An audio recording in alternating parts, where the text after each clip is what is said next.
प्राणर गुरु भाई माने कल्याणमयी माँ माने मोर अति आपणार युव बंधु माने साधु सज्जन आपण समस्त को मोर प्रीतिपूर्ण जय गुरु और सादर प्रणाम। पुणी थरे आपण मानकु स्वागत करुछि जीवन परिवर्तन कला भली एक गुरुत्वपूर्ण प्रसंग माध्यम रे। एही भिडियोटी को समस्ते सुनिबा दरकार। से छात्र छात्री हुंतु, युवक युवती हुंतु, जने वयस्क व्यक्ति हुंतु, बुद्धिजीवी हुंतु, जे केही भी हुंतु, कारण एही भिडियोटी रे युगपुरुषोत्तम श्री श्री ठाकुर अनुकूल चंद्रଙ୍କ भावादर्श को नहीं विश्वास भली एक गुरुत्वपूर्ण प्रसंग रे मोर आलोचना रखिबी। विश्वास आम प्रत्येकଙ୍କ जीवन सहित अछेद्य भाव में जड़ित। यह केवल इह काल पाई नुहे पर काल पाई मध्य परम मंगलकर। आलोचना आरंभ करने पूर्व कही रखे जे प्रसंगटी को सहज सुंदर करने यहाकू तीनोटी भागरे विभक्त करी तीनोटी भिडियो करिछि। आपण माने एही प्रथम भाग को सुनिबा परे अन्य दुईटी भाग को सुनिबा पई जेपरि न भूलंती, जहा द्वारा समस्तंकर विश्वास संपर्क रे एक कंप्लीट धारणा आसी पारिबो। आपण मानक मध्यरु केही जदि नुआ करी एही चैनल को सुनुछंती किंबा आगरु सुनी मध्य ए पर्यंत सब्सक्राइब करी नाहंती सेमानकु चैनल टी को सब्सक्राइब करने को कहिबी निश्चय।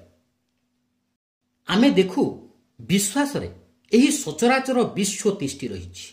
विश्वास मनुष्य जीवनर गोटे अपरूप संपद।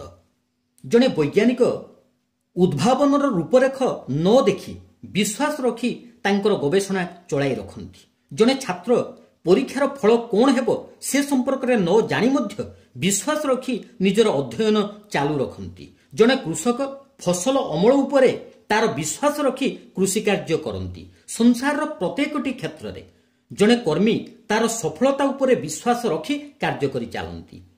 विश्वास आममानकु भगवान एक विशेष भगवत दान।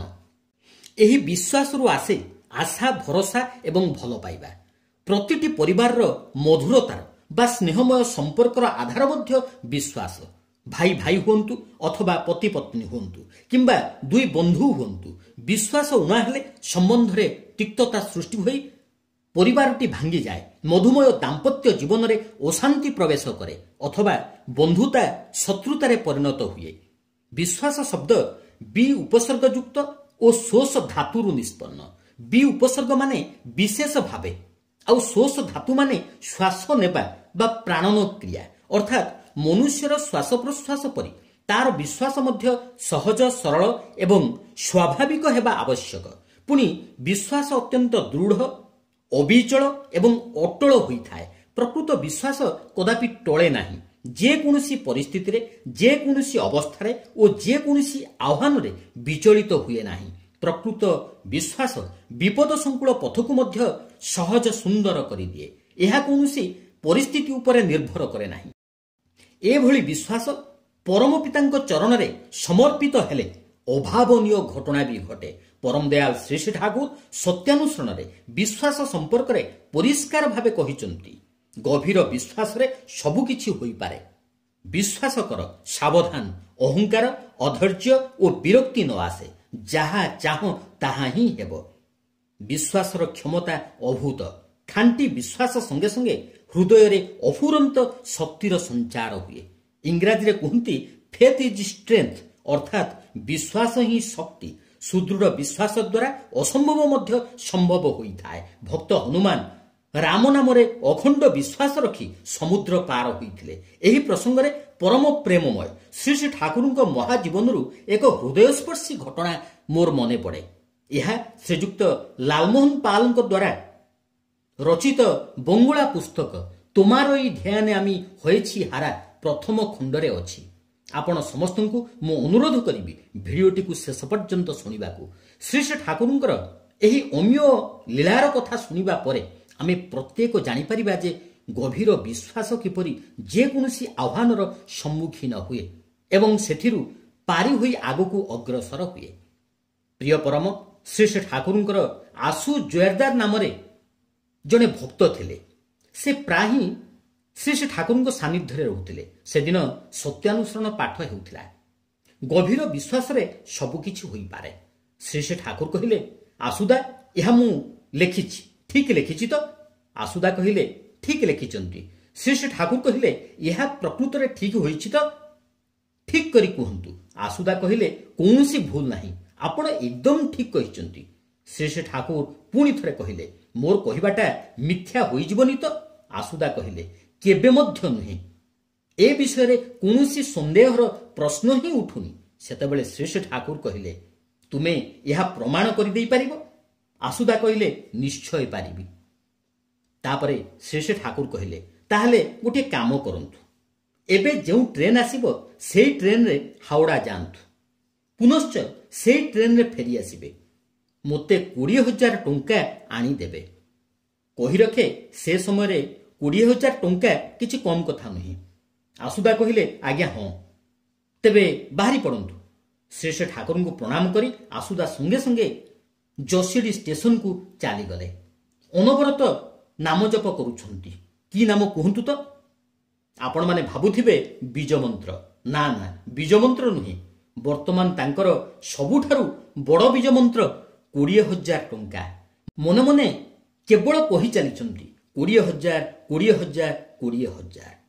आसुदा जोशीडी को चली जिबार किछि क्षण परे श्री श्री ठाकुर जनकु जोशीडी स्टेशन को पठेले। कहले आसुदा को फास्ट क्लास टिकेट दे गाड़ी रे बसई दे आसीबाकू।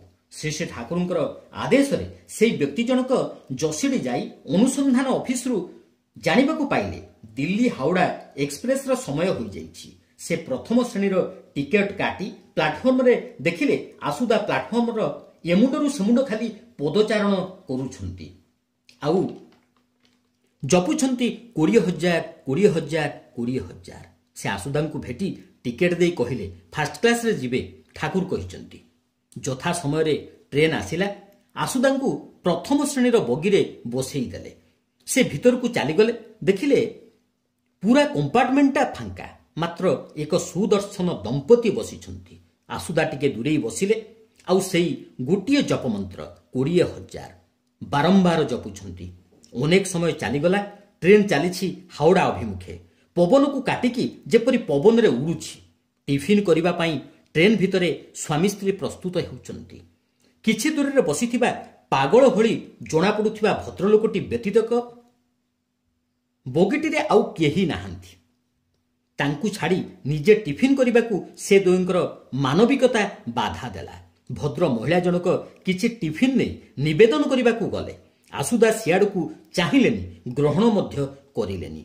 बहुमा जनक स्वामी निकट को फेरी आसिले। स्वामी को कहले भद्रलोकटी हुए तो पागल, नचेत से निश्चय कौनसी विपद बा समस्या रे पड़िछंती। या परे स्वामी स्त्री दुई जन आसुदा निकट को गले।